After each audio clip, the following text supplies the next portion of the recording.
เลื่อนแจกเกิน 2,000 บาทเข้าบัญชีคนไทยกลุ่มนี้เร็วขึ้นครับกับข่าวสตังค์มีเดียครับวันที่ 7 เมษายน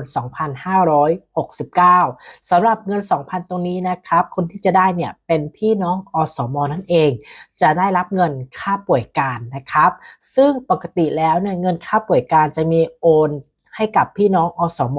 ทุกๆเดือนเนาะซึ่งส่วนใหญ่เนี่ยจะตรงกับวันที่ 15 ของแต่ละเดือน แต่บังเอิญว่า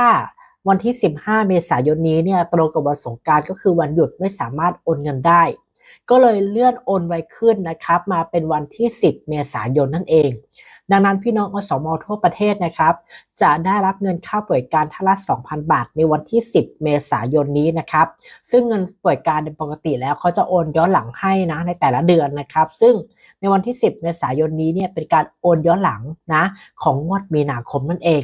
แล้วก็เดี๋ยวดูให้ละกันในเดือนพฤษภาคมนะครับเดือนหน้าเนี่ยจะโอนตรงวันที่ 15 พฤษภาคมครับดังนั้นแล้วก็ขอให้พี่น้องอสมใช้เงินนี้ให้เกิดประโยชน์ให้ได้มากที่สุดนะใครที่มีคำถามอะไรเพิ่มเติมเกี่ยวกับข่าวสารสวัสดิการแห่งรัฐสามารถไปกดติดตามได้เลยที่ Facebook Page หรือ TikTok ข่าวสตังค์มีเดียนะครับส่วนใครที่ชอบดู YouTube อยู่แล้วอย่าลืมกดติดตาม YouTube ช่องสตังค์มีเดียแล้วกดกระดิ่งด้วยเจอกันใหม่ในข่าวหน้าครับ